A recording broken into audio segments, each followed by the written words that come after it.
Kami juga PU hari tanggal 3 Desember PPR.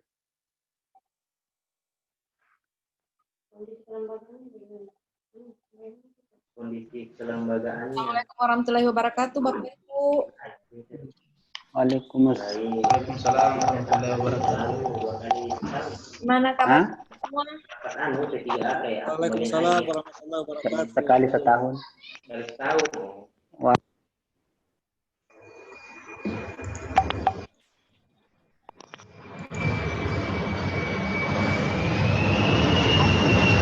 Itu suara dekat rumahnya Pak Sarir. Saya kenal sekali itu. Pak Ketua, Assalamualaikum Pak Ketua. Kalau yang rajin menyapa itu Pak Sarir biasanya yang belum selesai tugasnya itu. Ketahuan ini kayaknya ini. Oke deh, Bismillahirrahmanirrahim. Assalamualaikum warahmatullahi wabarakatuh, Bapak Ibu. Alhamdulillah. Waalaikumsalam warahmatullahi wabarakatuh. Kita masih diberikan kesehatan dan kesempatan pada sore hari ini untuk tetap melanjutkan pertemuan pada mata kuliah metode penelitian. Nah, pada sore hari ini saya tetap akan menagih tugas yang lanjutan yang kemarin. Pertemuan sebelumnya itu sudah ada 2 orang yang presentasi, Pak Asrudin dengan Pak Sahrir. Setelah kami cek plagiasinya juga, alhamdulillah Pak Asrudin lolos 29, dan Pak Sahrir alhamdulillah juga sudah 67%. Artinya alhamdulillah sudah ada proses ya. Daripada yang lain Pak Sahrir belum pindah kumpul. Baik, nah sekarang silakan siapa yang bersedia untuk mempresentasikan tugasnya. Di sini ada Pak Arsad, ada Pak Ramli, ada Pak Artawan ya, Pak Arwan, Bu Johra, Iqbal. Selamat bergabung Iqbal. Jadi ada murid baru ya yang baru gabung juga ini, ada Muhammad Iqbal. Jadi Muhammad Iqbal ini adalah alumni teknik sipil yang baru-baru diwisuda beberapa minggu yang lalu, langsung bergabung di S2 Emril. Selamat mengejar tugas Iqbal ya. Oke, sekarang siapa yang presentasi? Bu Johra? Ayo Bu Johra. Bu Johra yang paling cantik ini di kelas. Ibu. Bu Johra, ayo. Bu Johra, ayo. Belum kah Ibu, mohon maaf ya Ibu, saya punya belum kah banyak sekali tugas laporan keuanganku yang harus kubuat kayak Ibu ini saja saya baru pulang. Semua pada banyak. Iya, tapi Kenapa Ibu Johra ikut-ikut saya belum? ada sih Ibu, cuman maksudnya belum maksimal. Ada saya sudah buat, cuman belum maksimal. Presentasikan yang ada saja. Mas, ya, coba saya kasih lihat Ibu, baru 2 lembar kah Ibu? Boleh, saya kasih Coba. ya. Iya, sabar Bu. Silakan. Lebih mendingan Bu Johra kalau ada 2 halaman daripada ada yang sama sekali tidak ini. Oh, kalau saya 3 halaman, cuma saya belum bisa tampilkan ini. Menang 1 halaman Pak Arsad di. Oke, silakan Bu Johra. Selanjutnya bersiap-siap. Yang lainnya boleh kalau belum selesai. Ibu, dipresentasikan. masih sampulnya kah Ibu yang saya buat? Aduh, itu. Lihat. Masih sampul kah Bu yang saya buat itu? Masih sampai di sini? Belum ada isi nih kalau begini. Belum. Masih. Iya, sudah. Karena apa? Banyak sekali pekerjaanku kasihan Ibu. Iya, ini Bu Johra suka menabung-menabung tugas juga tuh. Itu lagi. Lihat Ibu nih baru 2 lembar ya saya buat. Judulnya apa tadi Bu Johra judulnya? Ini evaluasi sistem pelayanan air bersih PDAM di SMK Negeri 2 Manokwari, Papua Barat. Saya punya referensi sudah ada sih Bu, sudah ada sekitar 30-an. Cuman apa kendala saya itu Ibu di waktu saja karena ada banyak hal yang saya harus selesaikan di sekolah dan tidak boleh orang lain melakukannya, saya harus sendiri Bu. Termasuk saya kan Wakasek Humas Bu. Ada beberapa kegiatan yang pas bersamaan dengan waktunya, saya harus uji laporan. harus buat laporan kegiatannya, terus termasuk laporan-laporan keuangan dana BOS itu dikejar minggu ini. Jadi Ibu mungkin minggu ini saya belum bisa maksimal. Ih, jadi Insya Allah. satu pertemuan lagi nih. Kemarin kan janji saya Iya, ini kalau harusnya ini pertemuan terakhir. Hanya kemarin Iya. saya lihat agak keteteran kita kalau 2 minggu untuk presentasi ya, karena masih baru 2 orang yang presentasi kemarin. Jadi mungkin setelah ini satu pertemuan lagi deh, baru pertemuan saya kelar, nanti disambung oleh Pak Heru. Seperti itu, Bu. ya kalau minggu depan Ibu insya Allah saya bisa. Ini sebentar malam saya bisa selesaikan Ibu. Oke deh, Bu Johra. Iya, mohon maaf Ibu. Ya, silakan stop share. Kita persilakan Iya. yang lain dulu untuk presentasi. Pak Ramli, bagaimana Pak Ramli? Sudah selesai?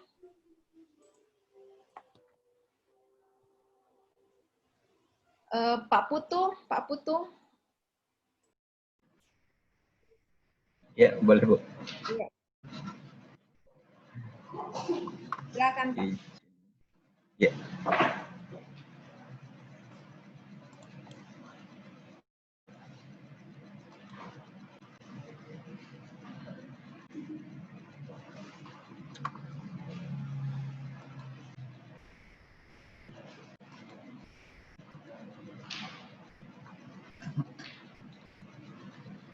Baik, selamat sore Ibu dosen pengampu mata kuliah dan teman-teman Sore, Pak Putu. teman-teman Emeril angkatan 2020. Pak Putu sebelum Saya sampulnya bukan manajemen ya, jadi magister. Iya Bu. Magister rekreasi infrastruktur dan lingkungan. Oke, silakan dilanjut. Magister.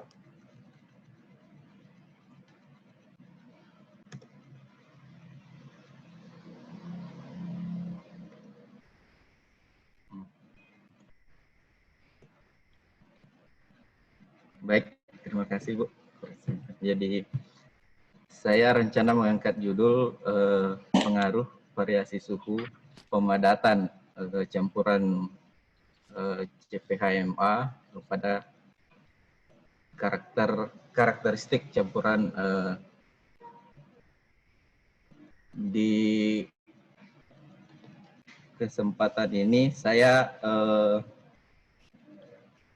awalnya mengambil judul ini karena memang di Sulawesi Barat itu bukan cuma Sulawesi Barat sebenarnya, bahwa dalam rangka program pemerintah yaitu PEN, Percepatan Ekonomi Nasional, itu CPHMA itu menjadi salah satu produk yang menjadi target dari Kementerian Pekerjaan Umum untuk dalam programnya meningkatkan daya beli produk-produk lokal.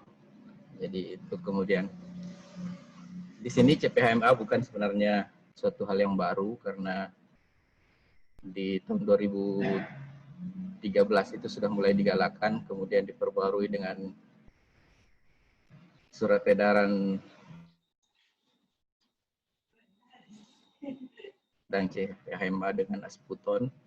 Kemudian 2016 itu keluar spesifikasi interimnya, kemudian semenjak 2018 itu dalam spesifikasi Bina Marga sudah menjadi item pembayaran resmi di item pembayaran 661 sampai akhirnya keluar spesifikasi Bina Marga 2018 revisi 2 tahun 2020.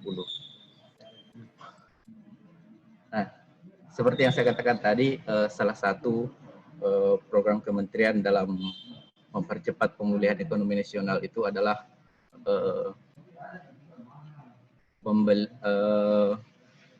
pembelian barang dari pengusaha lokal, yaitu UMKM. Untuk Kementerian PU salah satunya adalah CPHMA. Kalau barang lainnya mungkin seperti kerosin ester, campuran untuk marka, dan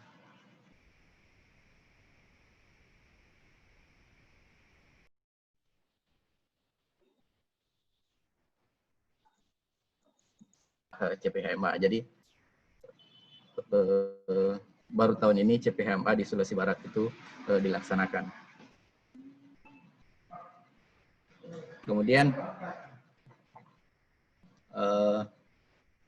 dari judul tersebut saya mencoba mengangkat rumusan masalah, yaitu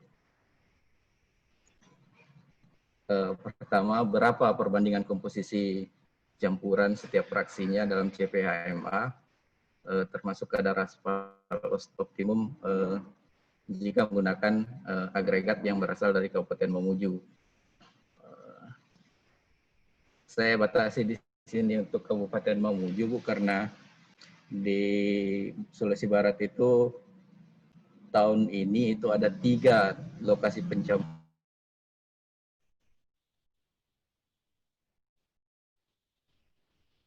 Putus-putus, Di Pak. Mamuju dan Lokasi apa, Pak? Ada 3 lokasi apa? 3 tempat, Bu, lokasi untuk mencampur CPHMA. Jadi CPHMA ini kami di sini dibuat. Batching ya? Ya, batching plan, ya. Batching. Pakai batching plan, Bu. Jadi ada 3 lokasi, yaitu Polewali, Mamuju, dan satu itu ada di Selubiru, itu Karosa. Perbedaannya itu, Pak, perbedaan ketiga batching itu apa? Masing-masing itu diperbolehkan membeli dari supplier yang berbeda. Materialnya? Materialnya memang berbeda, kemudian asbuton butirnya dari supplier yang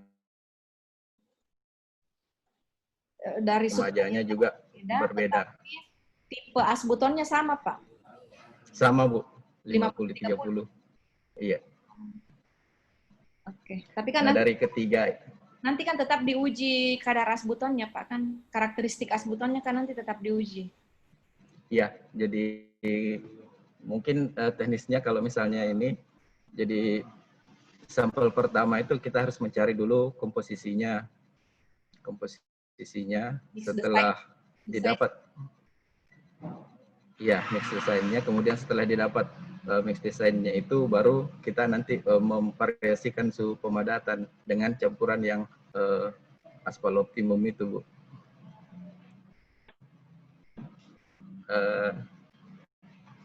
Kalau di Sulawesi Barat, jadi kasusnya itu bahwa Kabupaten Mamuju itu posisinya yang paling kurang bagus hasilnya, Bu, dari ketiga lokasi pencampuran itu.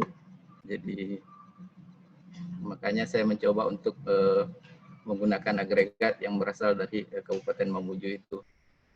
Kemudian masalah yang kedua yaitu perbandingan karakteristik CPHMA pada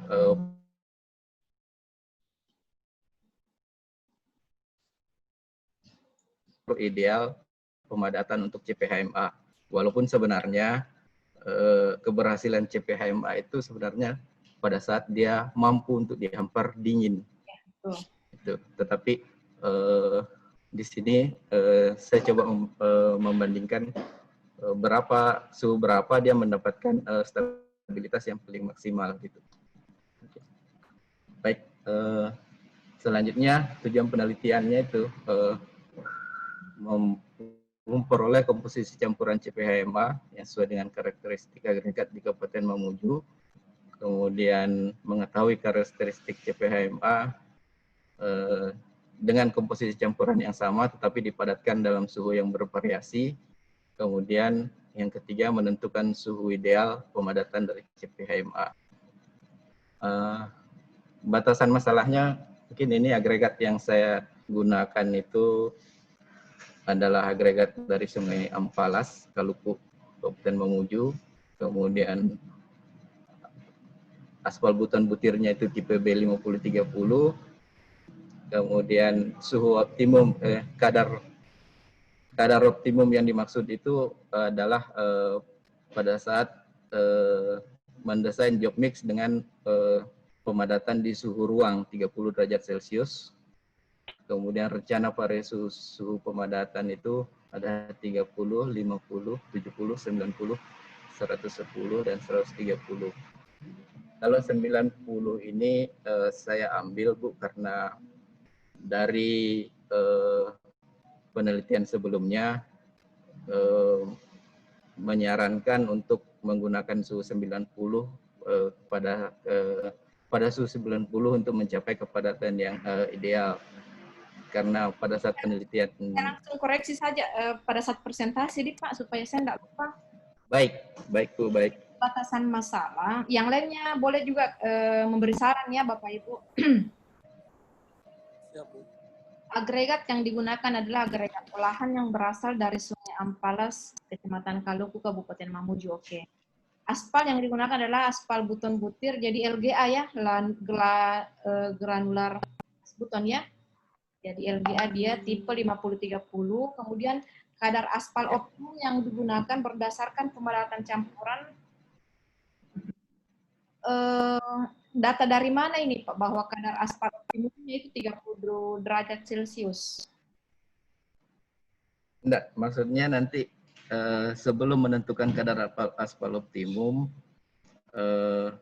untuk menentukan kadar aspal optimum itu kita membuat job mix, tapi job mix itu dipadatkan pada suhu 30 derajat begitu. Berarti Setelah dimasukkan di rumusan masalah ini Pak. Jangan dimasukkan di rumusan masalah bahwa salah satu rumusan masalah tak juga yaitu untuk menentukan kadar aspal optimum. Seperti itu. Hanya dibatasi suhunya itu pada 30. oh iya, baik Bu. Perlu nanti penguatan referensi bahwa kenapa kalau sudah cuman Pak kalau misalnya sudah ada penentuan bahwa 30 derajat Celcius berarti untuk apa divariasikan lagi ini 30, 50, 90, 100 dan yang lainnya? Karena di 30 derajat itu kan maksudnya adalah suhu ruang, yaitu suhu untuk pemadatan CPHMA sesuai spek. Kemudian dari situ kita menentukan mix desainnya, berapa penambahan aspal buton butirnya, berapa penambahan peremajanya di situ untuk mendapatkan komposisinya dulu Bu. Nah setelah didapat komposisi itu, satu komposisi yang untuk menentukan kadar aspal optimum itu setelah didapat, baru kita menentukan campuran itu kita pakai untuk pemadatan pada berbagai macam suhu, itu maksudnya Bu. Bukankah penentuan kadar aspal optimum itu bukankah menggunakan semua variasi suhu, Pak?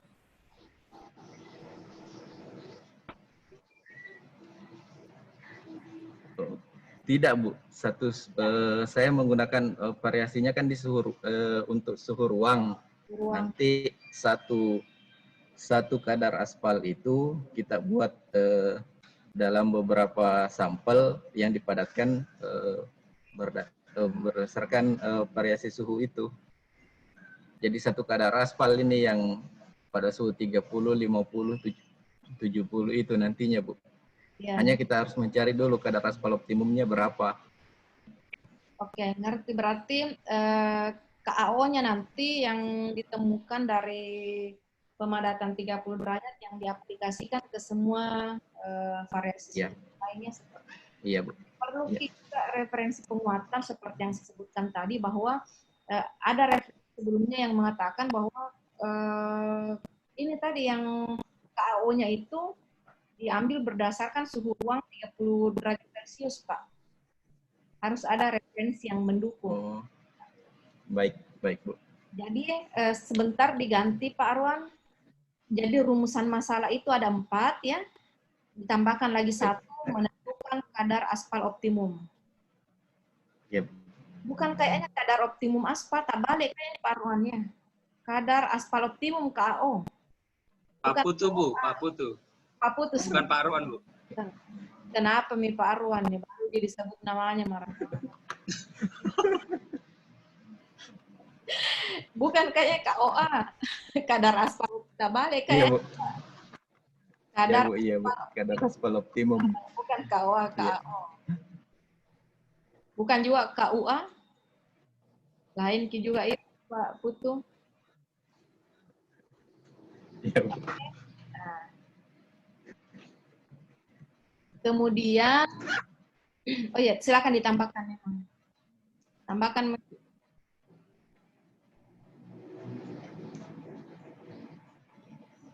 Ya, yang penting saya ingat dulu, Bu, Ya. nanti kata-katanya.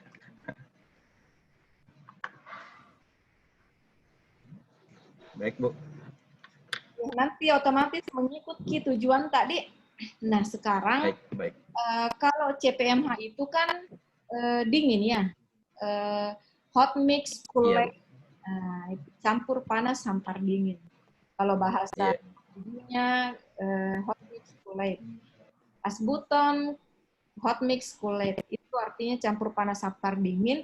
Itu kan suhu hampar dingin itu kan 50 derajat Celcius, Pak ya.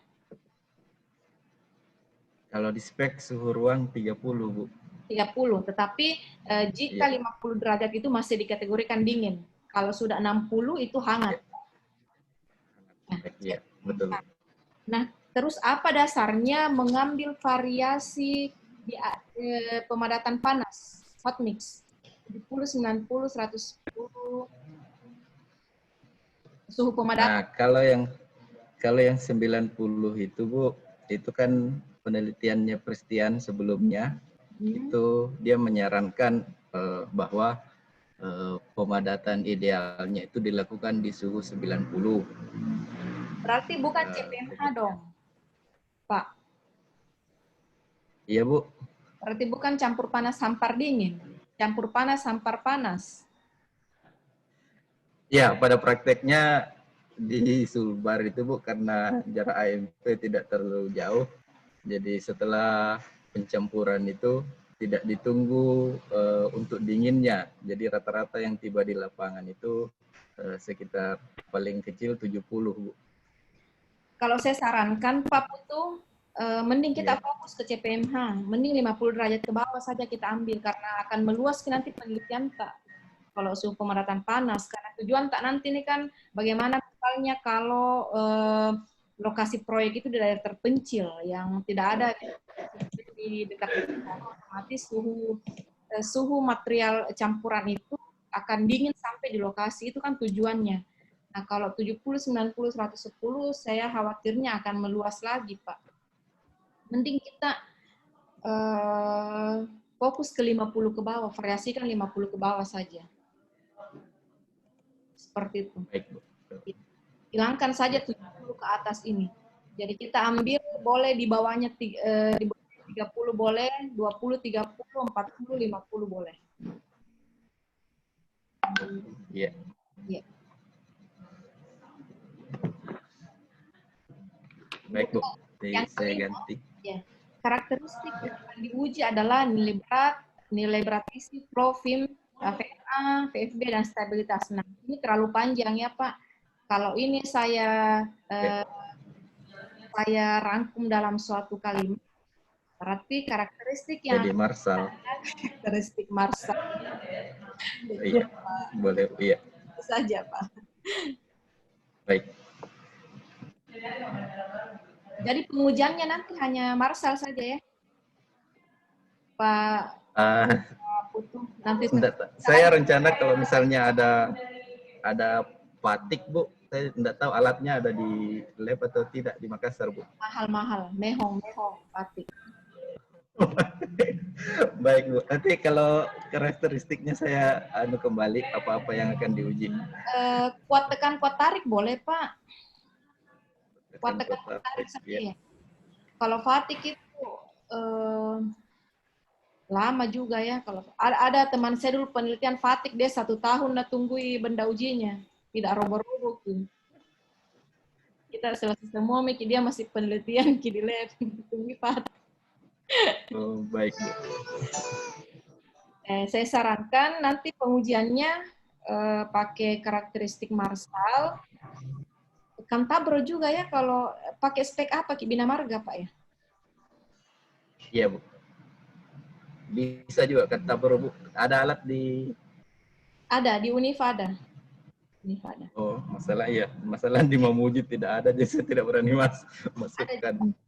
Baik Saya Bu, baru Kanta Bro ya. saya baru-baru selesai di lab ini. Jadi penelitian saya juga seputaran CPMA, hanya saya fokus di aspal bro, nggak poros aspal. Poros Ya, aspal. saya dapat juga partner penelitian di Siapa di itu? Unhas. Ada Bu, saya kasih masuk di di terakhir, saya lupa namanya. Pak Putu.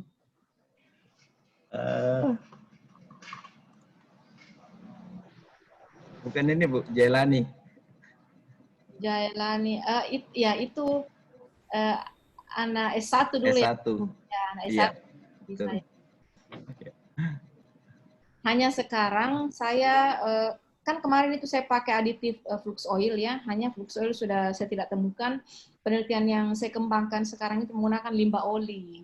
Jadi saya sementara main-main oli sekarang Pak Putu. Iya, masalahnya itu sepertinya yang di Sulbar itu karakteristik anunya yang berbeda, modifiernya. Oh iya, itu perlu dimasukkan di batasan masalah Pak. Modifier apa yang kita pakai, bahan peremaja apa yang kita gunakan. Karena kan bahan peremaja ada oli bekas boleh, solar boleh ya. Banyak. Perlu kita batasi juga di sini bahwa bahan peremaja yang digunakan atau modifier adalah ini. Oke, lanjut Pak Putu. Baik Bu.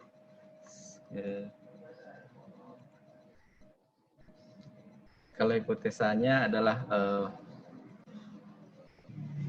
aspal yang digunakan itu B5030, kemudian berdasarkan spesifikasi bahwa B5030 itu kadar aspalnya itu 20% dari kandungan aspalnya 20% dari agregatnya. Kemudian No. Bukan itu yang dimaksud hipotesa, Pak. Bisa begini, saya kasih langsung masukan. Yeah. Misalnya, boleh kita jadikan rujukan saja penelitian saya di hipotesa. Kita angkat saja penelitian saya di hipotesa bahwa penelitian sebelumnya yang dilakukan oleh Gusti dan kawan-kawan mengatakan bahwa nilai karakteristik Marshall yang menggunakan CPMH dengan modifier flux oil sekian-sekian. Tetapi modifier flux oil tersebut sudah langka sehingga kami tertarik untuk seperti itu. Jadi boleh seperti itu hipotesanya. Kebetulan penelitian Pak Arwan. Sorry. Pak Putu. Kenapa Pak Arwan tersebut? Berarti dia lagi nanti presentasi nih Pak Arwan kayaknya. Mungkin dia habis ini. Kayaknya Bu. Oke, silakan lanjut Pak Putu. Angkat saja penelitian di sini Pak, jadikan hipotesa. Baik Bu. Tapi Silakan saya belum dapat jurnalnya Ibu. Ketik saja di Google, Sri Gusti muncul gitu, muncul semua. Baik. Ya.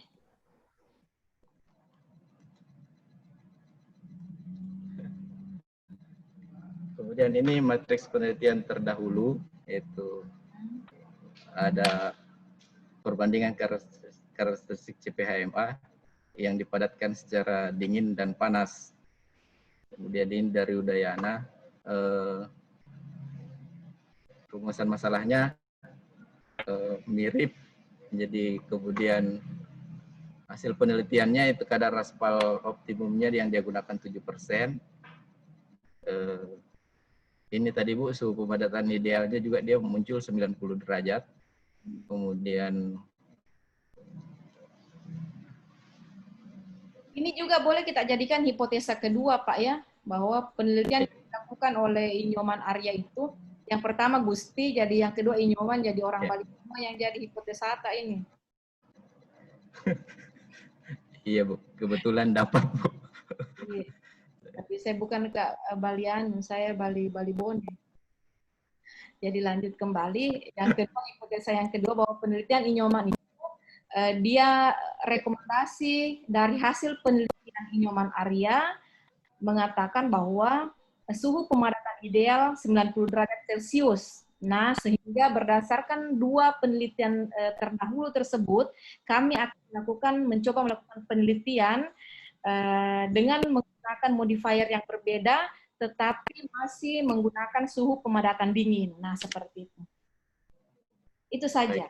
Baik, Bu. Saya selesai. Nanti ditonton saja kembali ini video, baru tulis ulang ke hipotesa. Oke, Pak Arwan. Jadi Pak Arwan lah, Baik, Bu. ada Pak Putu. Jadi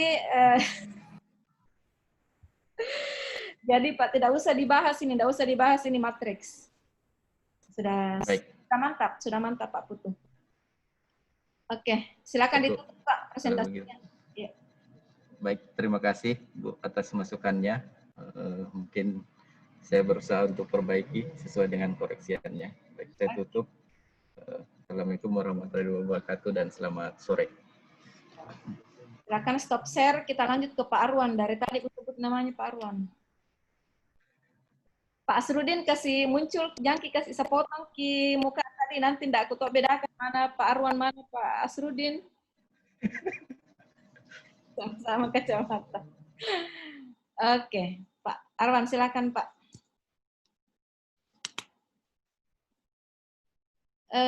Mute gitu dulu, mute.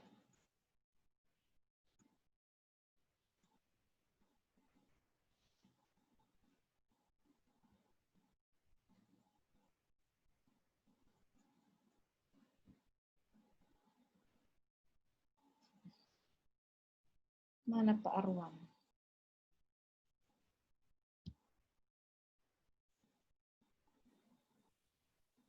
Sudah?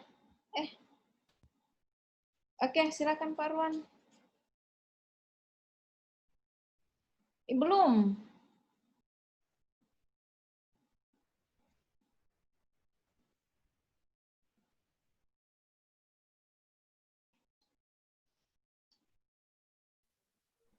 Tidak kedengaran suara tak Pak?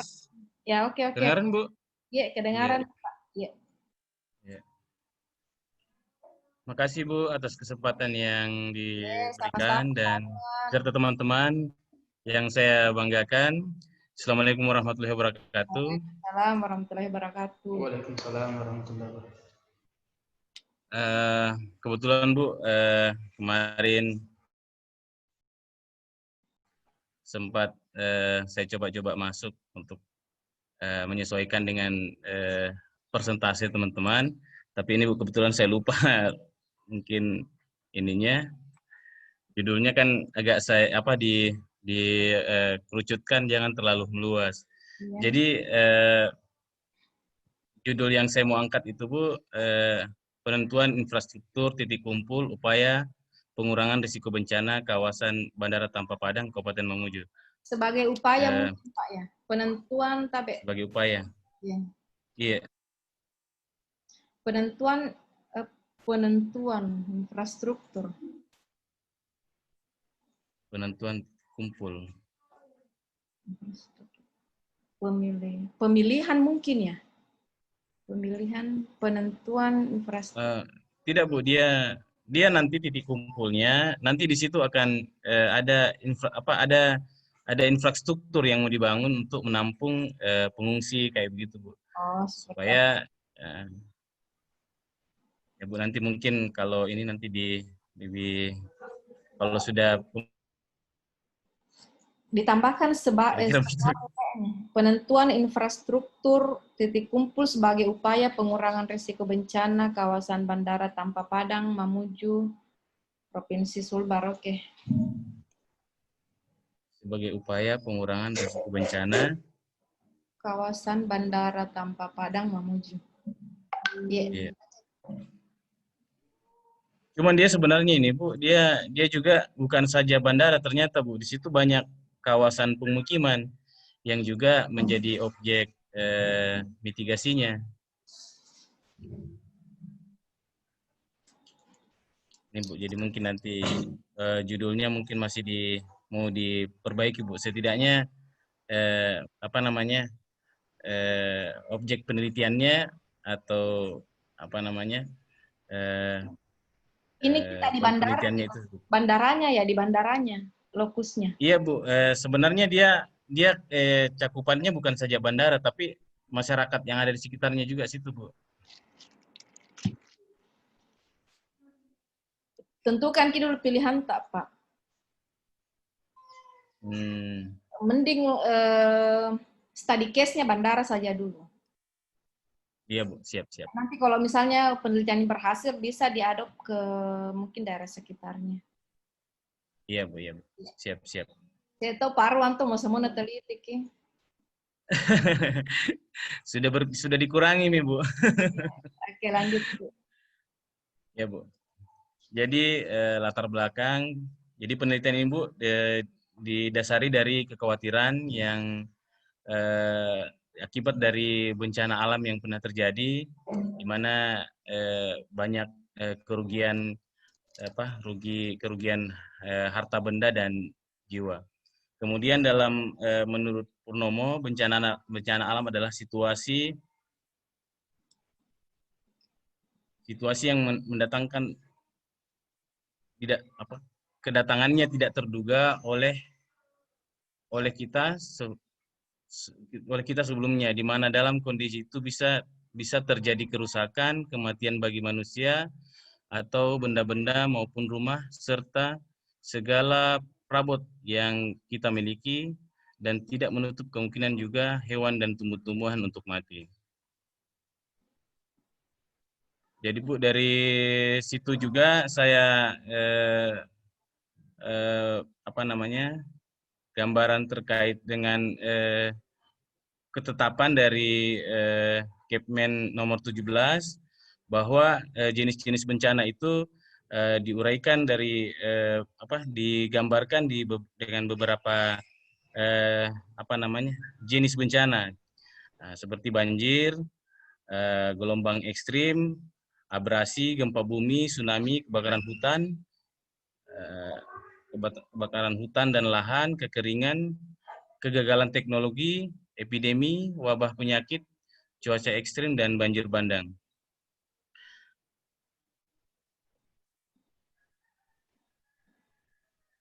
Selanjutnya ini tadi Bu, ini gambaran terkait letak geografis dan juga jumlah sungai, Gunung Merapi dan seterusnya. Nah, jadi dari sekian banyak area daerah gempa, salah satunya Provinsi Sulawesi Barat itu paling rentan terhadap bencana. Jadi dalam penelitian ini Bu, saya coba mengangkat ada tiga jenis bencana saja. Yang pertama itu gempa bumi, Saya potong tanah. Pak, langsung Iya, potong. iya Bu. Ini nanti bisa dimasukkan kayak misalnya teori-teori klasifikasi bencana itu boleh dimasukkan di tinjauan pustaka nantinya di bab 2 ya. Kalau di bab 1 itu mengerucut Ki, kenapa Bapak melakukan penelitian terutama di study case-nya yang di bandara. Kenapa perlu dilakukan? Ya, kenapa harus ada penentuan infrastruktur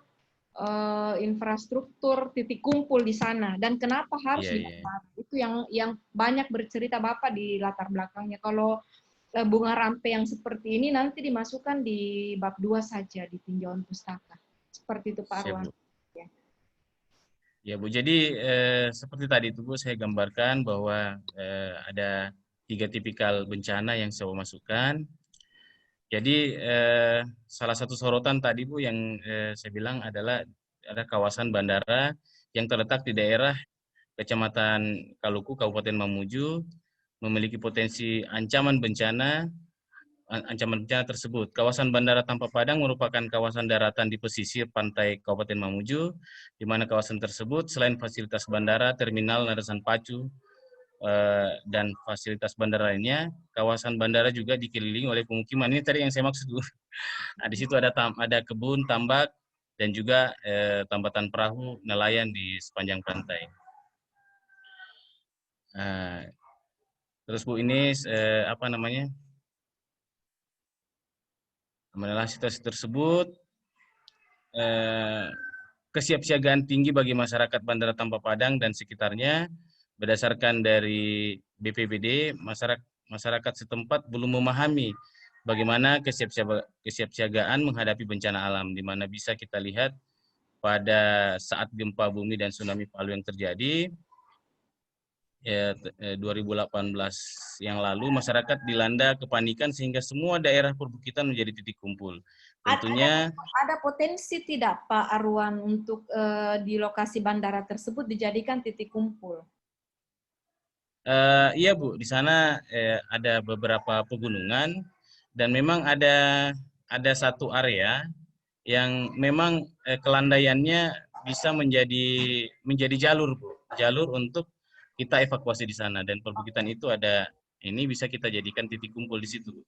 Oke Pak, jadi sorry saya baru mengerti ternyata yang maksudnya Pak Arwan ini jadi menentukan satu titik kumpul yang kebetulan lokasinya itu di bandara, tetapi peruntukannya ini melayani masyarakat di sekitar bandara itu. Seperti itu Pak ya? Tidak Bu, jadi kan potensi bencananya kan gempa bumi, tsunami dan banjir bandang.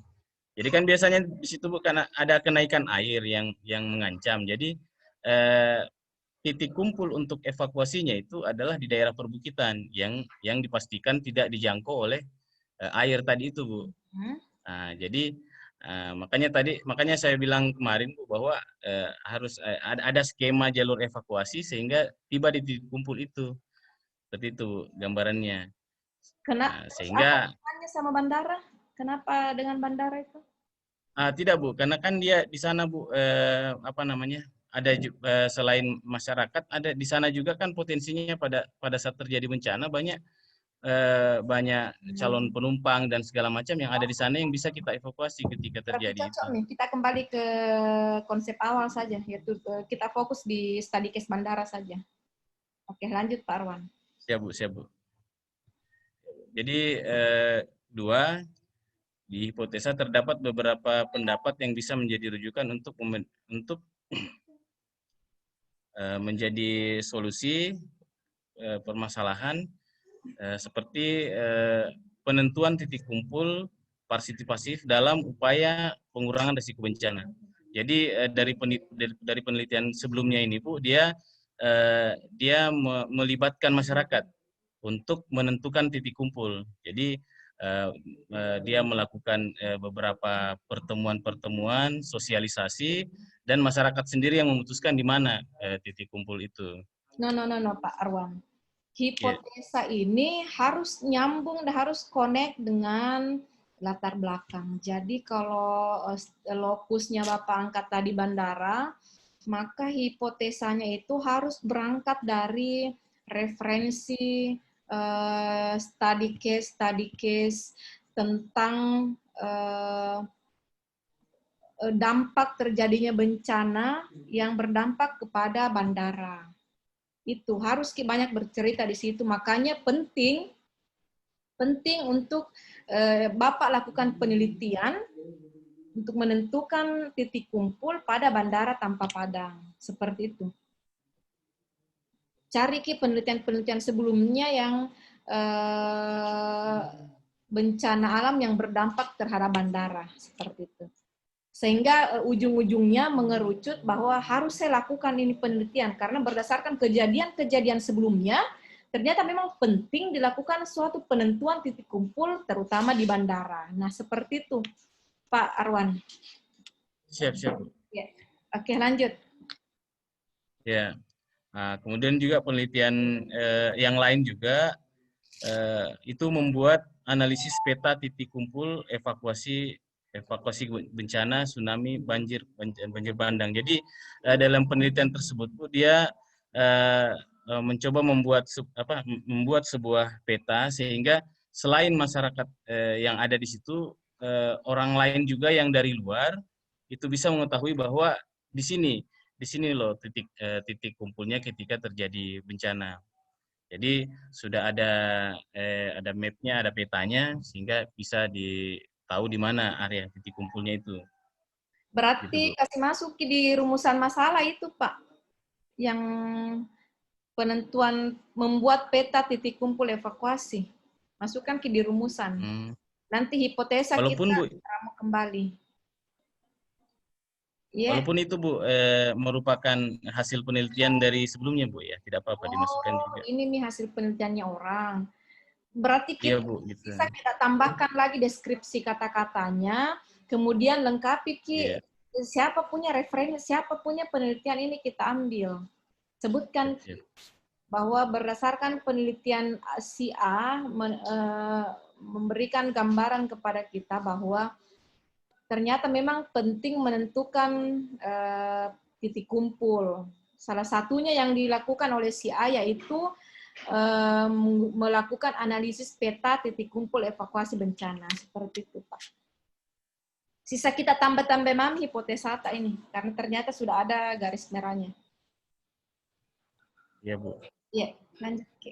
Lanjut Bu, rumusan masalah dari pemaparan latar belakang masalah yang telah penulis sampaikan di depan, maka penulis melakukan identifikasi masalah, pengurangan risiko bencana di Kabupaten Mamuju, khususnya kawasan bandara dan sekitarnya sebagai berikut. Sampai di mana pengetahuan masyarakat memahami standar kesiapsiagaan dalam rangka mengurangi risiko bencana.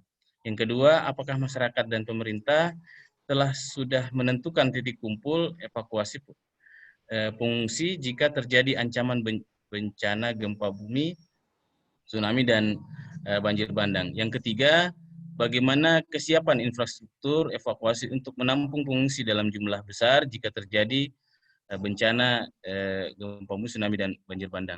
Tambahkan Ki Pak, bagaimana kesiapan infrastruktur yang selalu Ki arahkan ke bandara, ke Lupus anu tak tadi, penelitian tak, supaya nyambung Ki. Oh begitu. Iya.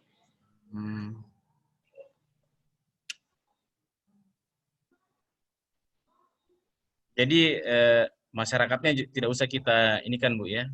Iya, kita khususkan pengguna bandara saja dulu, yang di lingkup bandara itu.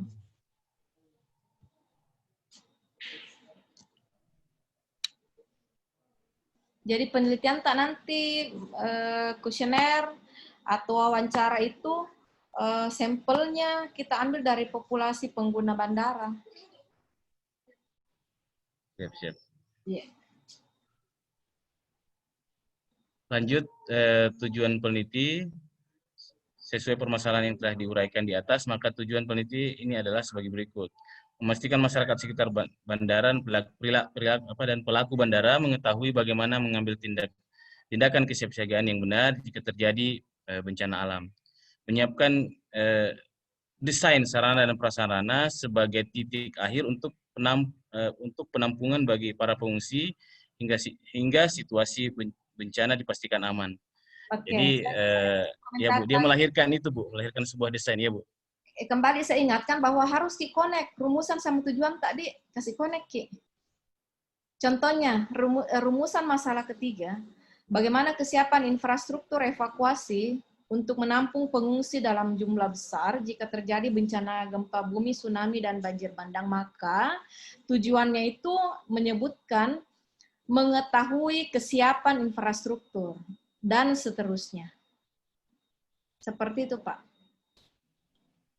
Kalau misalnya rumusannya tadi, rumusan kedua coba mana? Apakah masyarakat dan pemerintah setempat sudah menentukan? Jadi tujuannya itu memastikan masyarakat dan pemerintah setempat sudah menentukan bla bla bla bla. Yang pertama tujuannya mengetahui standar kesiapsiagaan yang dipahami oleh masyarakat tentang pengurangan untuk mengurangi risiko bencana. Seperti itu. Kasih koneki antara rumusan dengan tujuan tak. Lanjut Pak. Iya, batasan masalah, nomor 5 batasan masalah. Berdasarkan rumusan masalah di atas, maka penulis melakukan identifikasi batasan masalah, pengurangan risiko bencana di Kabupaten Mamuju, khususnya kawasan bandara dan sekitarnya sebagai berikut. Menentukan titik kumpul yang aman dan representatif untuk pengungsi. Jadi maksudnya dia Bu sudah siap memang titik kumpul itu menjadi tempat titik kumpul bagi masyarakat. Kemudian yang kedua, ketersediaan sarana dan prasarana untuk memastikan terpenuhinya kebutuhan pengungsi pasca bencana. Gitu Bu. Sebenarnya ke situ anunya Bu. Jadi dua batasan ini yang saya coba angkat Bu, bahwa tempatnya itu betul-betul siap, sudah aman dari potensi banjir dan ketinggian air dan segala macam. Yang kedua juga di lokasi itu tersedia atau terbangun sebuah infrastruktur yang mereka bisa pakai. Nah, begitu Bu. Sebenarnya ke situ ininya. Iya, Pak. Justru yang tidak kalah pentingnya saya rasa yang harus dimasukkan di batasan masalah ini supaya tidak tersugesti terus pikiran tak untuk memperluas ini penelitian. Harus Pak Arwan batasi. Contohnya ya, penelitian ini hanya dilakukan pada bandara tanpa padang.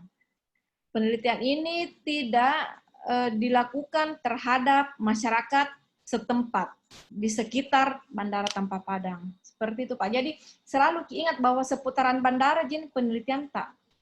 Supaya tidak meluas Ki. Karena nanti di kuesioner tak itu di form kuesioner tak perlu lagi kita pilih-pilih bahwa pengguna itu ada yang memang pekerja di sana, yang orang bekerja di bandara, ada yang dari luar daerah. Ya, seperti itu harus ada pembagian-pembagian. Jadi akan lebih luas lagi Pak kalau Bapak lokusnya mengambil di bandara, kemudian kita teliti juga masyarakat sekitarnya. Mending tentukan satu. Kalau saya sarannya pengguna bandara saja yang tadi. Gitu Pak.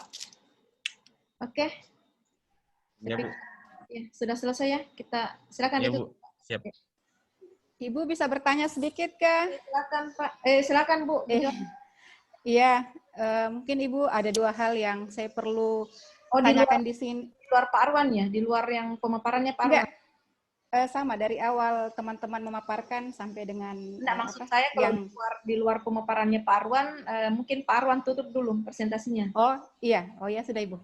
Ya silakan. Sebenarnya ada sedikit sih, saya makanya melihat dari Pak Arwan punya itu, saya ingin bertanya gitu loh Bu. Oke, tapi enggak apa-apa, ditutup juga enggak apa-apa Ibu, karena saya udah mencatat. Tutup Pak Kipale dulu Pak Arwan. Iya. Keluar Ki Pak Arwan. Oh iya. Berarti ditutup Ya, sudah. Dirinya. Silakan lanjut Bu Johara. Oh iya, Ibu, saya melihat teman-teman memaparkan, termasuk saya melihat beberapa referensi-referensi. Yang pertama mungkin Bu, yang saya mau tanyakan, tadi kan sistematika penyusunan penulisannya. Jadi urutan-urutannya itu saya lihat dari awal sampai dengan ketiga teman yang menyampaikan tadi itu kan agak ada yang tadi Pak Arwan itu kan hipotesanya dia yang nomor 2 subnya. Ada yang misalkan yang kelima. Maksudnya saya apa itu berpengaruh tidak Bu dalam penyusunan proposal nantinya? Itu yang pertama. Terus yang kedua Ibu, masalah rumusan masalah. Rumusan masalah itu kan kita mengambilnya dari latar belakang. Dari rumusan masalah itu akan nanti bisa kita tentukan tujuan kita untuk mengadakan penelitian. Yang saya mau tanyakan di sini Bu, kan tadi Ibu katakan bahwa rumusan masalah itu harus sinkron atau sesuai dengan tujuan kita. Itu yang jadi kalau misalkan rumusan masalah kita ada 3, berarti tujuan kita juga harus ada 3. Ataukah rumusan masalah kita misalkan kayak teman-teman yang sudah memaparkan, dia rumusan masalahnya misalkan 2, tetapi kenapa bisa muncul tujuannya ada 3 atau terbalik? Itu yang mungkin yang saya mau tanyakan Ibu untuk melengkapi saya punya. Gitu. Terima kasih Bu. Baik Bu Johara, jadi saya jawab yang pertama dulu ya, jadi hipotesa. Tentang struktur dulu, struktur penyusunan metode penelitian yang tadi ya.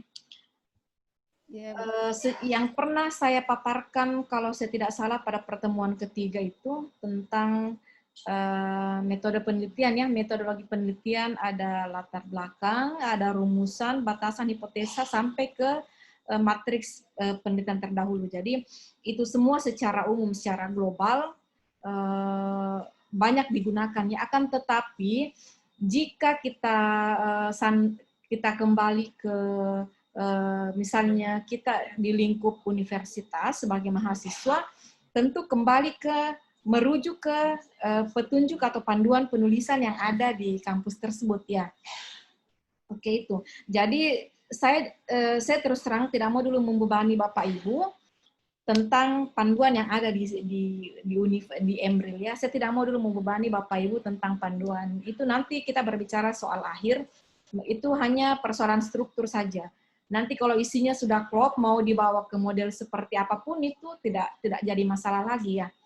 Kemudian yang kedua, hipotesa. Hipotesa itu kenapa kok ada yang terpisah, ada yang nyambung. Jadi seperti ini, Bu. Sebenarnya hipotesa itu bagian dari latar belakang. Kan kemarin saya sarankan bahwa membuat latar belakang itu seperti piramida terbalik kan. Pada kerucut di bawah itu, sebelum rumusan masalah, kalimat akhirnya itu harus di situ hipotesa.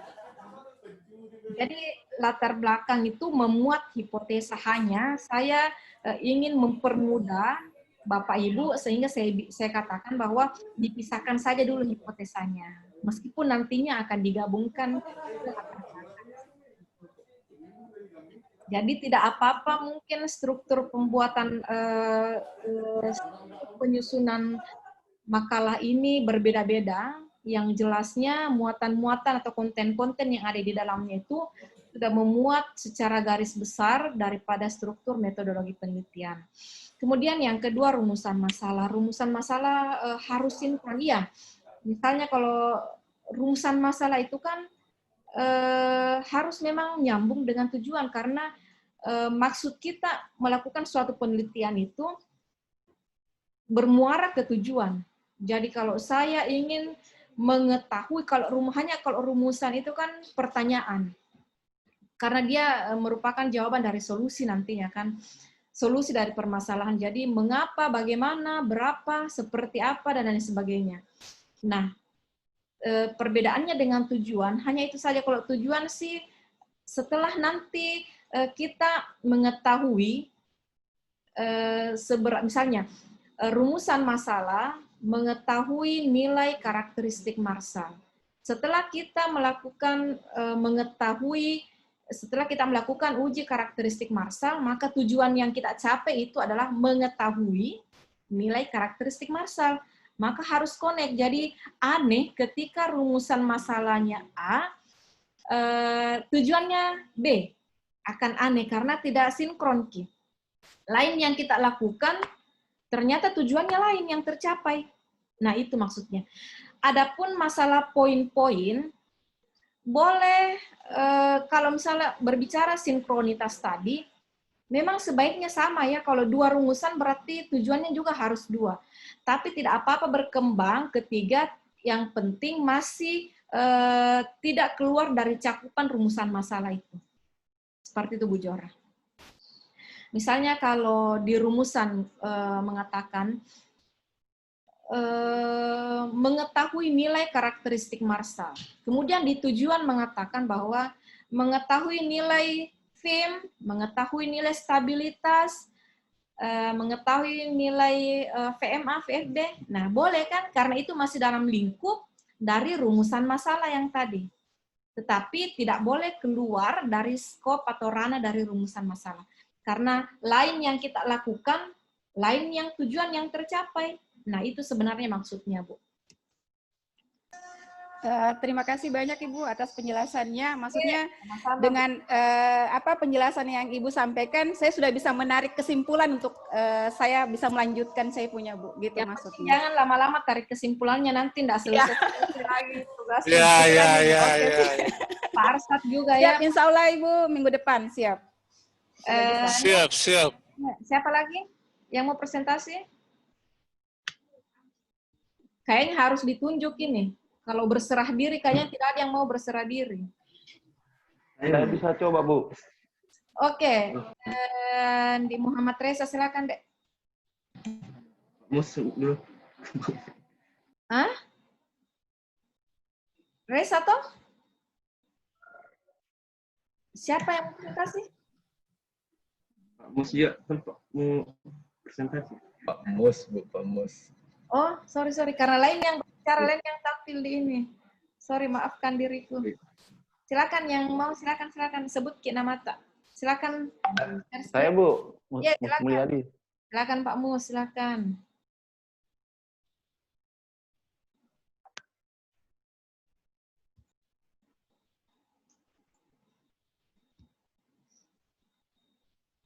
Alhamdulillah, akhirnya Pak Mus sudah bisa bergabung kembali ya. Siap Bu, siap salah Bu. Terlalu sibuk ini Pak Mus. Silakan Pak Mus, silakan. Iya Bu, makasih Bu. Assalamualaikum warahmatullahi wabarakatuh. Salam warahmatullahi. Saya sejujurnya sampaikan Bu bahwa tugas saya ini sebenarnya belum lengkap. Saya masih belum mencantumkan matriks penelitian terdahulu. Begitupun dengan daftar pustaka, saya belum mencantumkan di bahan paparan saya. Tapi menurut saya yang lebih penting itu sebenarnya rangkaian penulisan mulai dari latar belakang sampai batas masalah itu tidak apa-apa saya paparkan dulu. Mungkin kalau misalnya nanti di perkuliahan berikutnya saya masih diberi kesempatan untuk memperbaiki atau melengkapi dan memaparkan kembali, alhamdulillah. Saya berharap seperti itu, Bu. Nah, jadi saya lanjutkan saja. Nah, jadi untuk tugas mata kuliah metode penelitian, saya mencoba mengangkat judul analisis pengelolaan sampah berbasis masyarakat di wilayah pesisir. Jadi studi kasus saya lebih fokuskan ke Kelurahan Morombong, Kota Makassar yang merupakan salah satu wilayah dalam wilayah administrasi Kota Makassar yang berada pada kawasan pesisir. Saya pertama menguraikan tentang latar belakang. Latar belakang yang saya coba saya coba meringkas dari uraian latar belakang yang saya tulis dan saya tuangkan dalam bentuk tulisan dari berbagai sumber. Yang pertama itu seperti yang kita ketahui, Kota Makassar merupakan salah satu kota di Indonesia dengan konsentrasi penduduk terpadat di wilayah pesisir. Nah, ini tentu saja membuat konsentrasi penduduk di wilayah pesisir juga lumayan padat. Nah, konsekuensi dari konsentrasi penduduk di wilayah pesisir tentu saja menimbulkan satu permasalahan di Kota Makassar.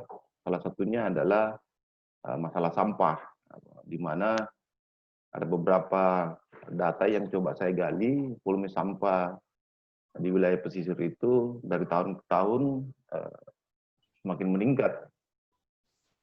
Ini diakibatkan oleh meningkatnya jumlah penduduk dan aktivitas penduduk yang semakin beragam.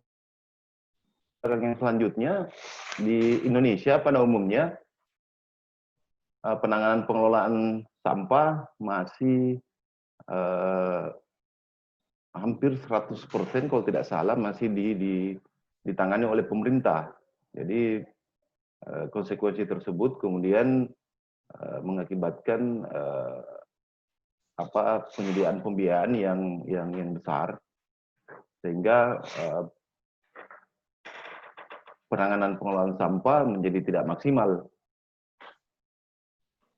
Kemudian kenapa kemudian muncul inspirasi saya itu mengangkat mengenai pengelolaan sampah berbasis masyarakat, karena salah satunya karena masyarakat seolah-olah beranggapan bahwa tanggung jawab utama dalam penanganan dan pengelolaan sampah itu ada pada pemerintah, padahal sebenarnya lebih dibutuhkan juga partisipasi dari masyarakat untuk melakukan penanganan dan pengelolaan sampah. Nah, perlu saya sampaikan juga bahwa sistem penanganan sampah di kawasan pesisir berbasis masyarakat saat ini merupakan salah satu fenomena yang menarik untuk dikaji, karena penanganan sampah yang buruk dapat menimbulkan penurunan kualitas dan kuantitas permukiman khususnya di kawasan pesisir, dan di satu sisi seperti yang saya sampaikan tadi, ada keterbatasan anggaran pemerintah dalam pengelolaan sampah, baik itu menyangkut besaran alokasi anggarannya yang belum signifikan, sehingga membuat pengelolaan sampah menjadi tidak maksimal. Nah, untuk itu tentu saja pelibatan secara aktif masyarakat untuk mengelola dan menangani sampah itu kemudian sangat dibutuhkan. Penelitian ini saya lakukan untuk mengkaji sistem pengelolaan sampah berbasis masyarakat yang merupakan sistem penanganan sampah yang mulai dari proses perencanaan, proses penyusunan, proses pengoperasian, dan pengelolaan, itu semua berbasis masyarakat. Jadi peran PSBM sangat penting dalam ikut membantu mengurangi permasalahan sampah di wilayah perkotaan, terutama di wilayah pesisir Kota Makassar, khususnya di Kelurahan Merombong. Nah, saya coba merumuskan hipotesis. Hipotesis yang pertama itu program penanganan persampahan di wilayah pesisir, khususnya di Kelurahan Merombong, yang selama ini dilaksanakan oleh pemerintah Kota Makassar, belum sepenuhnya mampu mengurangi dan menangani jumlah timbulan sampah yang dari tahun ke tahun semakin meningkat. Oleh karena itu, keterbatasan pembiayaan penanganan dan pengelolaan serta belum terbentuknya sistem kelembagaan yang representatif dalam penanganan pengelolaan sampah. Kemudian yang kedua, timbulnya sikap apatis dari masyarakat dan cenderung beranggapan bahwa penanganan dan pengelolaan sampah merupakan tanggung jawab sepenuhnya dari pemerintah Kota Makassar. Saya lanjutkan lagi, Bu, rumusan masalahnya. Rumusan masalah yang pertama, bagaimana kondisi timbulan sampah di lokasi penelitian. Kemudian yang kedua, sejauh mana peran pemerintah Kota Makassar dalam penanganan dan pengelolaan sampah di lokasi penelitian. Kemudian yang ketiga, bagaimana sistem pengelolaan sampah berbasis masyarakat yang nantinya akan diterapkan di lokasi penelitian.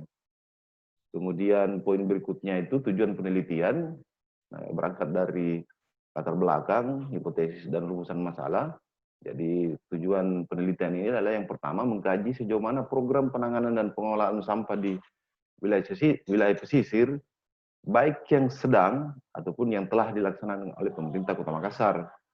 Kemudian yang kedua, merumuskan sistem pengelolaan sampah berbasis masyarakat di lokasi penelitian. Oke, saya potong dulu Pak Mus. Kembali ke, Siap, Ibu. silakan kembali ke tujuan tadi.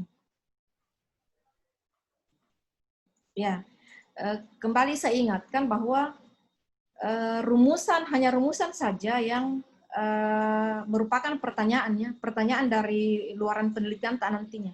Tetapi tujuan itu, ketika kita berbicara tujuan penelitian, maka kita berbicara apa tujuan dari dilakukannya penelitian. Misalnya,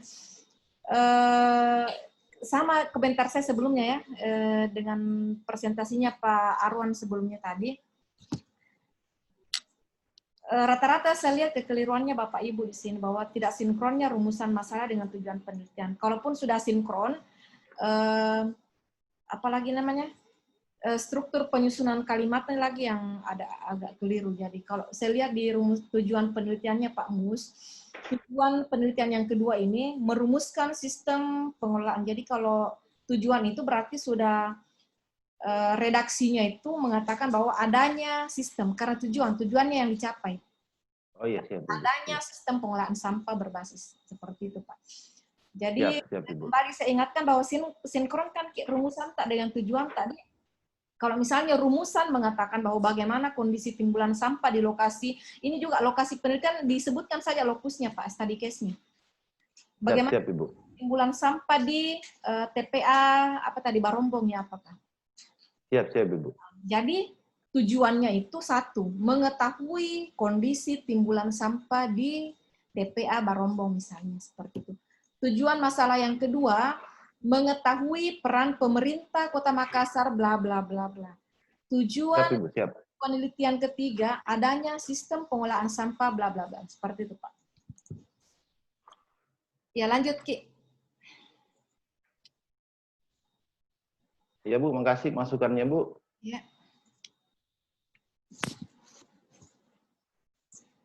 Silakan dilanjut Pak. Iya, makasih Bu. Nah, batasan masalah saya coba uraikan. Yang pertama itu batasan lingkup wilayah penelitian hanya pada wilayah administrasi Kelurahan Barombong, Kota Makassar, khususnya pada permukiman yang berada pada wilayah pesisir.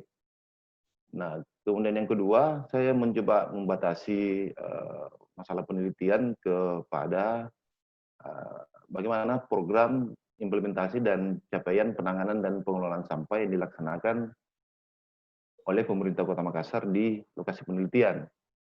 Nah, kemudian yang ketiga, sistem pengelolaan sampah berbasis masyarakat yang tepat untuk diterapkan pada lokasi penelitian. Jadi seperti itu, Bu. Saya masih baru sampai ke pembahasan mengenai batasan masalah. Jadi seperti yang saya sampaikan di awal tadi bahwa matriks penelitian terdahulu belum saya tuangkan dalam bentuk tulisan, begitupun dengan daftar pustaka. Jadi tentu saja saya masih berharap bimbingan dari Bu dosen dan masukan dari teman-teman sekalian untuk memperkaya penelitian saya. Ya, makasih banyak, Bu.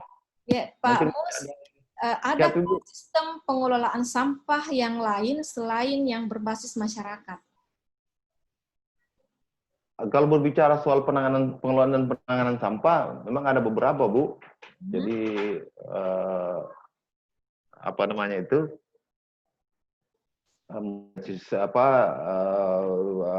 mekanisme pemilahan, pemadahan dan seterusnya itu. Dan kenapa saya tertarik tentang No. Saya berbicara batasan, Pak Mus. Ketika Bapak batasi sistem pengelolaan sampah yang dilakukan itu berbasis masyarakat, berarti sebagai nanti mungkin pada saat Bapak diuji, pasti saya berpikir, kalau Bapak membatasi sistem pengelolaan sampah berbasis masyarakat, berarti ada sistem pengelolaan sampah yang lain. Itu maksud saya. Oh iya, Bu. Ya. Jadi menimbulkan pertanyaan baru ini, Pak. Kalau misalnya ini umum-umum saja, mending tidak usah dibatasi. Daripada nanti bias. Kalau Ya, batasan masalah pertama sudah oke, dibatasi wilayahnya ya, hanya pada Kelurahan Baromo. Jadi kalau ada penguji yang bertanya, bagaimana kalau di daerah Galesong, kan saya sudah batasi, Pak. Di batasan masalah saya hanya wilayah Baromo. Itu tujuan dari batasan masalah, mempersempit skop penelitian tak seperti itu. Kemudian tadi Pak Mus mengatakan bahwa maaf Bu, saya belum sampai membuat matriks penelitian dan daftar pustaka. Sebenarnya terbalik Pak ya, sebelum ini dikerjakan, sebelum kita menyusun kerangka latar belakang, rumusan dan sebagainya, itu yang ada, yang harus ada itu tadi matriks dengan daftar pustaka. Jadi ketika kita menyusun ini sudah otomatis matriks dan daftar pustaka ada. Hanya mungkin maksudnya Pak Mus mungkin belum diketik, Bu, belum sempat diketik, Bu. Dibikin. Orang sudah ada, Bu, tapi belum saya ketik, Bu. Oh iya, oke. Berarti tugasnya ya, masih ada di matriks dengan dapusnya nanti. Siap, Bu, siap. Oke. Apalagi tadi, Dik? Hipotesa tak tadi, coba saya lihat hipotesa tak, Pak.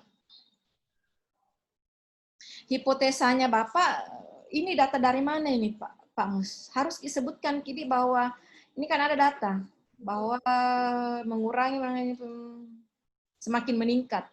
Oleh karena itu keterbatasan pembiayaan kita harus merujuk berangkat dari suatu referensi, Pak, hipotesa. Siap Ibu, ya. Kemudian latar belakang tak tabe, Pak Mus. Latar belakang masih kurang berbicara mengenai TPA yang Barombong itu. Harusnya banyak berbicara tentang itu, Pak. Oh iya, Bu. Iya, Bu. Makasih, Bu. Bagaimana kondisi existing yang ada di sana? Siap, Ibu. Lokasi proyek tak kayak ini, Pak Mus? Enggak juga, Bu. Bisa Kak komentar sedikit, Bu? Iya, silakan Pak Sudin. Sama dia, Pak Sudin, silakan Pak. Iya. Terima kasih, Bu. Kalau kurang lebihnya nanti barangkali mohon dimaafkan, jadi saya minta maaf lebih awal. Kalau Pak Asrudin memang itu pendekar sanitasi, Bu. Boleh lah. Tapi Ibu, karena memang istilah pengolahan sampah berbasis masyarakat itu memang istilah yang saat ini lagi tren dan itu memang dibumikan oleh pemerintah. Jadi targetnya salah satunya adalah di mana sampah itu lebih dominan dikelola oleh masyarakat ketimbang oleh pemerintah nanti sebagai sebagai pemeran utama begitu. Memang ada beberapa memang Bu, misalnya kalau kita bicara sudah pada tingkat pelaksanaan itu, tahap pelaksanaan, ada kan istilah dari dulu itu lama itu ada namanya sistem takakura, di mana rumah tangga itu bikin kompos di bawah dapurnya. Kemudian misalnya kalau sudah masuk lagi skala RT RW itu biasanya orang bilang 3R. Nah memang fokusnya memang masyarakat yang menjadi pengurusnya, pengelolanya, yang pelihara. Jadi pemerintah di situ perannya Bu, tinggal mengambil residu, tinggal ngambil sisa-sisa yang tidak termanfaatkan. Nah, kalau selama ini kan metode lama memang pemerintah menjadi satu-satunya. Jadi masyarakat itu perannya hanya sebatas partisipasi dalam konteks retribusi gitu. Dia masyarakat tidak punya peran penting. Nah, jadi maksud saya tadi ini kan tadi Ibu sempat bilang kalau memang tidak ada model lain ya tidak usah batasi, bilang masyarakat saja. Tapi kalau misalnya Pak Amus, maksudnya ini mohon maaf Bu, kalau Pak Amus ternyata di kepala Pak Amus ingin berinovasi ya boleh juga, misalnya mau bikin bank sampah kan di sana, boleh saja dibuatkan mereka proyek Bu, seperti yang Ibu bilang, dia dibina di sana, bisa juga. Pak Mus ini yang punya barombong sepotong kayaknya Pak Mus. Memang Bu, saya curiganya di situ Bu. Yang punya bukan yang punya bebas sepotong Pak Mus, enggak Ji. Sering bersepeda ke sana Bu. Bukan di wilayah konstituen Pak Mus. Betul. Konstituen pemilih. Jadi kebanyakan saya lihat ini teman-teman di S2 yang dijadikan penelitiannya itu lokasi proyek. Makanya. Kalau saya tidak ini Bu, saya mau belajar soal persampahan sebenarnya Bu. Jadi saya kan beberapa tahun yang lalu saya mengerjakan kegiatan seperti ini, cuma keterlibatan saya bukan sebagai tim inti, jadi saya hanya fungsi manajemen di perusahaan. Jadi saya mengikuti beberapa perbincangan teman-teman di tim, jadi wah, saya menganggap bahwa menarik juga. Nah ini juga sebenarnya yang salah satu yang melatar belakangi saya, kenapa saya kemudian memilih S2 di Unifa Bu, karena secara spesifik soal sanitasi dan lingkungan itu sepertinya memang Emril ini lebih fokus untuk mengurai tentang bagaimana kita mengelola lingkungan. Jadi itu salah satu yang membuat saya tertarik kemudian ikut di magister Emril Bu. Ya, satu kabar juga yang saya belum sempat sampaikan ke Bapak Ibu bahwa sekarang Emril sudah terakreditasi baik ya, sudah keluar akreditasinya. Alhamdulillah Bu. Alhamdulillah. Terima Ini kasih. penting bagi teman-teman PNS ini Bu. Iya, karena itu yang tunggu Pak. Jangan sampai nanti Pak yang terkenal tidak bisa jadi kepala satker Bu. Nggak bisa dapat izin belajar juga kan kalau ini. Terima kasih Pak Asrudin masukannya. Jadi nanti Pak Mus, kalau misalnya ternyata yang dikatakan Pak Asrudin seperti itu tadi, berarti tidak apa-apa, dimasukkan saja di batasan masalah bahwa penelitian ini hanya mencakupi sistem pengelolaan sampah berbasis masyarakat. Akan tetapi pada tinjauan pustakanya nanti di bab 2, Bapak harus menjelaskan beberapa macam yang disebutkan Pak Asrudin tadi. Misalnya 3R, dan lain sebagainya. Kalau berbasis masyarakat itu berarti dari masyarakat, oleh masyarakat, untuk masyarakat, dan untuk masyarakat ya. Jadi semua saya tambahkan bukan definisi awalnya itu oleh pemerintah. Kan ini istilah ini nanti menggelora belakangan ini Bu. Kalau dulu kan 3R selalu pemerintah, tapi pemerintah yang siapkan prasarana. Ya. Nah sekarang lagi ceritanya mereka meningkatkan kesadaran masyarakat. Jadi PSBM itu nanti direncanakan, disusun, dioperasi, dikelola, dan dimiliki oleh masyarakat sendiri, Bu. Jadi seperti tidak ada perannya pemerintah di situ, Bu. Kesadaran penuh. Makanya saya bilang tadi Bu, kalau Pak Mus mau berinovasi di sana ya mantap. Sambil dikasih juga mereka bantuan kan Pak. Pak Mus banyak proyek sih Bu. Iya, baik. Pak Asruddin, terima kasih masukannya. Terima kasih Pak Mus. Tadi Bu, makasih Bu. ya, masukan-masukannya tadi silakan disesuaikan dengan. Iya, terima kasih Pak Asruddin masukannya Pak. Makasih banyak Pak Mus, sama-sama Pak Mus belajar Pak Mus sama-sama. Kita silakan yang lainnya dulu untuk presentasi. Minum, Kide, sama-sama kita minum tapi di tempat aman. Saya Bu, Iya. siap presentasi. Silakan Dek, silakan.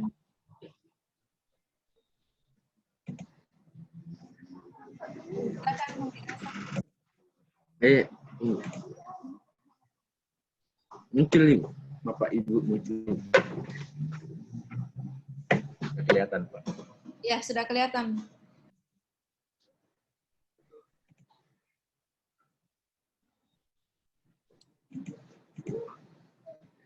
Assalamualaikum warahmatullahi wabarakatuh. Terima kasih atas kesempatan yang telah diberikan. Ini saja adapun perencanaan penelitian saya yang berjudul Analisis Mitigasi Bencana Banjir Luapan Danau Tempeh Kabupaten Wajo, Sulawesi Selatan.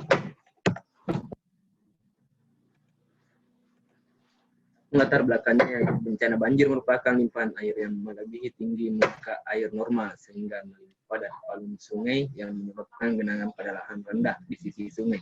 Bencana banjir tidak dapat dicegah, namun dapat dikendalikan dengan mengurangi dampak kerugian akibat bencana tersebut. Sehingga perlu disiapkan penanganan secara cepat, tepat, dan terpadu.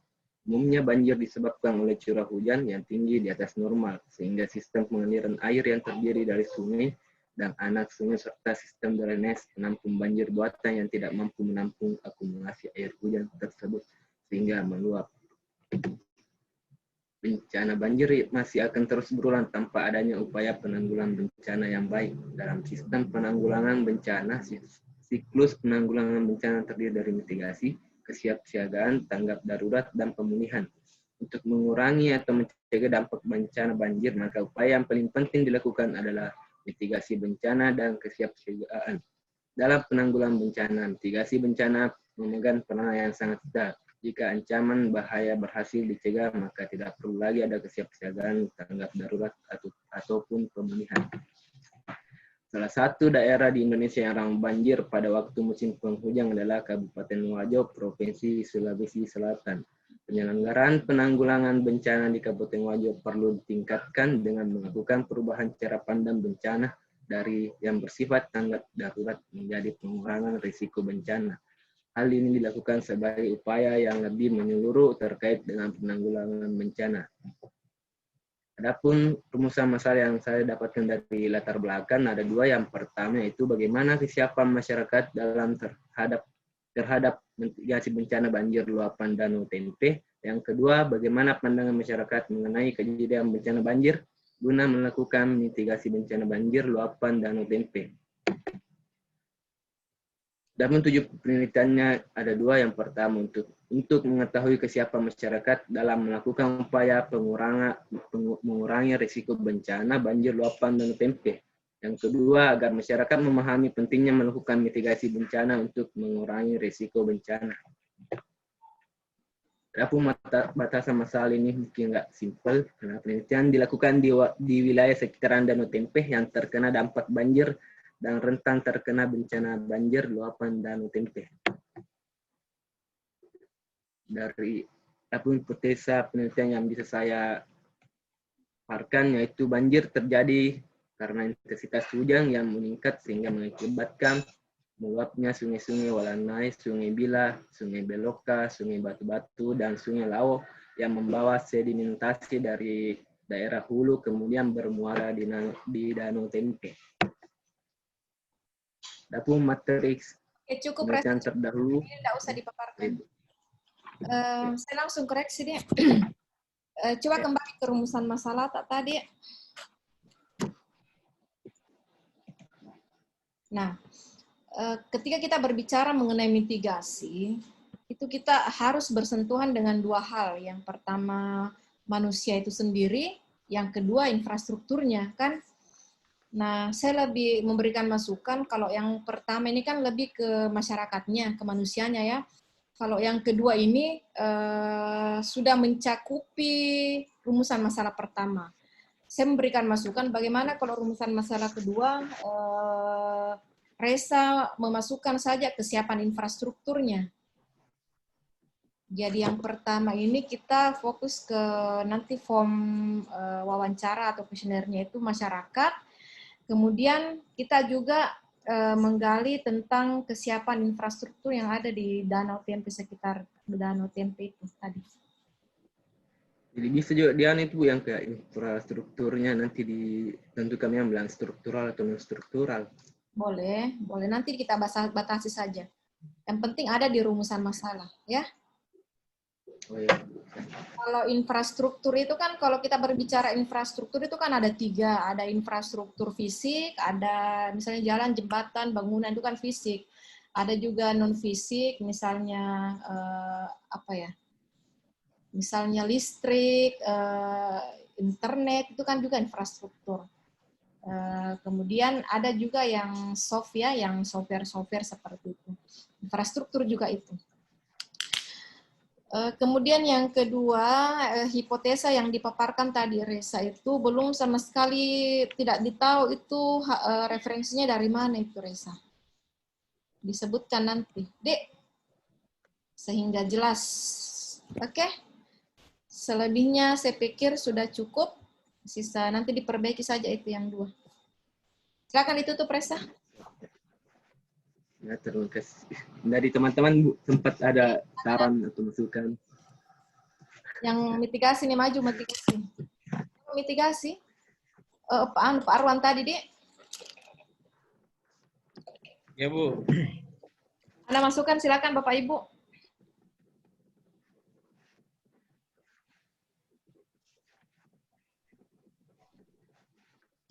Jika tidak ada, silakan ditutup Pak Resa. Mungkin yang bisa sempat saya sampaikan, lebih dan kurangnya mohon dimaafkan. Assalamualaikum warahmatullahi wabarakatuh. Penyusunan latar belakangnya juga sudah saya lihat sudah bagus ya tadi. Tentara itu yang baru selesai, sedikit di komentarnya. Ya, Bu. Komentar sambil bercanda lah Bu. Yes. Saya sering bercanda sama. Saya bilang, Pak Arwan, saya ini sampah Pak Putih beton. Kami nanti bekerja ini setelah terjadi gempa.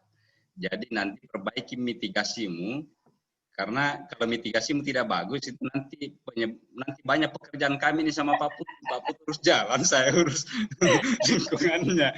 Jadi maksud saya kan di sana itu kebetulan ada Resa ini di sana itu ada teman saya itu sekitar kurang lebih mungkin 5 km dari Danau Tempe, Bu. Kalau dia banjir itu memang parah sekali, Bu. Dia sampai masuk ke dalam rumah panggung itu bisa setengah.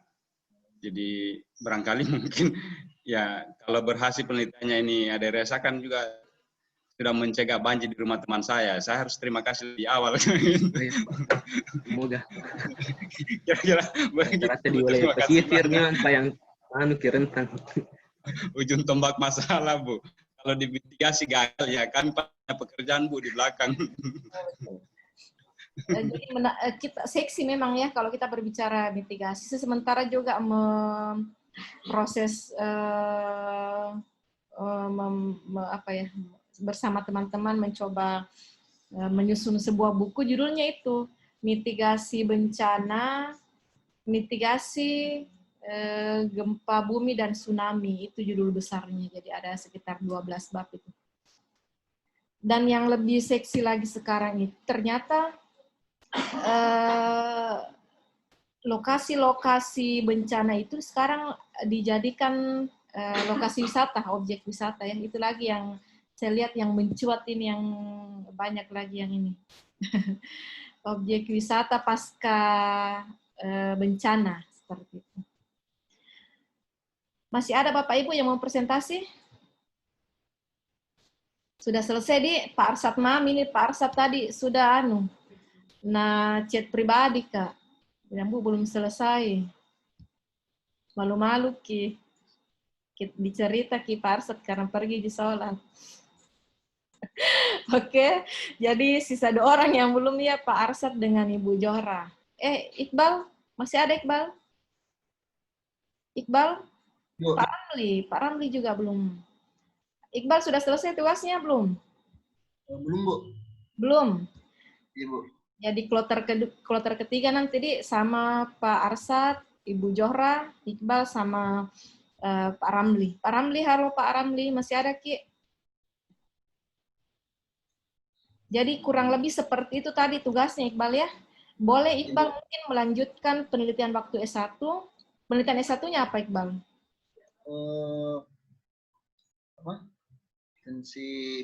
Potensi limbah rambut manusia sebagai serat pada beton. Serat beton. Kalau misalnya, oh ya kita sudah pernah berbicara soal itu Iqbal, boleh dikembangkan nanti dari segi pengujiannya saja. Kalau kemarin kuat tarik, kuat tekan, mungkin bisa kuat lentur, pengujian yang dilakukan yang lain. Kalau hasilnya kemarin bagus, bisa dilakukan pengujian yang lain. Tapi jika belum maksimal hasilnya, boleh mungkin ada perlakuan lain, misalnya penambahan aditif dan lain sebagainya. Ya, Iqbal? Oh, iya, Bu. Iya, Bu. Siap, Bu. Oke. Sudah tidak ada lagi pertanyaan Bapak Ibu? Halo, Ibu. Halo, Assalamualaikum. Waalaikumsalam. Siapa masuk, Ki? Iya. Kita Pak Ramli? Siswandi, Bu. Oh, Pak Sis. Aduh, Pak Siswandi. Iya. Gimana, Pak? Sebut-sebut nama aku masalahnya tadi, Bu. Oh. Sorry, saya baru lihat ini. Saya lihat tadi yang di ini saja. Mau presentasi, Pak Sis? Belum juga, tugasku selesai, Bu. Mungkin saya next lah, Bu, kloter ketiga. Saya cuma menyimak teman-teman ini, Bu, karena masih sementara disusun lah, Bu. Saya masih sementara susun tugas juga. Tapi pernah bagi presentasi kayaknya, Pak Sisnya? Yang ini yang bab anu saja nih, kah? Bukan yang bab 1 keseluruhan ini, Bu. Oh, Bang. Kita dulu anunya, jadi... Ya, saya dulu sampai anu saja. Apa itu? Ya, pokoknya yang tugas pertama lah saya kemarin. Saja dulu kemarin itu. Judulnya ya, yang Bapak ini. Okay. Kalau yang bab 1 ini memang belum saya store juga tugas, Bu. Iya. Luar biasa kejujurannya Pak Sisan. Jadi di kloter ketiga nanti Pak Ramli, Pak Siswandi, Iqbal dengan Bu Johra ya. Aduh, Bu Johra harusnya itu perempuan yang duluan, belakangan. Itu di hari Jumat juga, Bu, minggu depan. Tidak apa-apa, Bu. Atau di hari Rabu. Ya. Di hari Jumat juga nanti itu, Bu. Nanti kita lihat lagi, Pak. Kalau karena saya tentukan sekarang, pasti kita ambil mitigasi langkah-langkah strategi juga. Iya. Jadi tidak mau kasih bocoran. Siap. Ya, pernah juga jadi mahasiswa Pak Sis. Oke. Iya. Baik, Bu. Iya. Oke. Berusaha menunggu juga Bu Johra itu. Iya. Berharap ada saya sebutkan hari. Iya, sebenarnya sih. Iya. Oke, Bapak Ibu. Kalau siap. Makasih, Bu. Pertanyaan. Pertemuan kali ini saya pikir cukup. Insya Allah di pertemuan berikutnya yang nanti kita akan tentukan jadwalnya ataupun pertemuan terakhir untuk sesi saya setelah semua presentasi yang nantinya akan dilanjutkan oleh Pak Dr. Hairul. Tadi sudah saya sebutkan sisa beberapa orang yang belum presentasi ya. Terima kasih atas partisipasinya pada sore hari ini. Sehat-sehat semua. Mudah-mudahan segera kita dipertemukan secara offline ya. Terima kasih Bapak Ibu. Billahi taufik wal hidayah. Assalamualaikum warahmatullahi wabarakatuh. Semangat Ki yang Waalaikumsalam. Terima kasih banyak. Terima kasih, Bu. Terima kasih, Bu. Waalaikumsalam. Warahmatullahi wabarakatuh.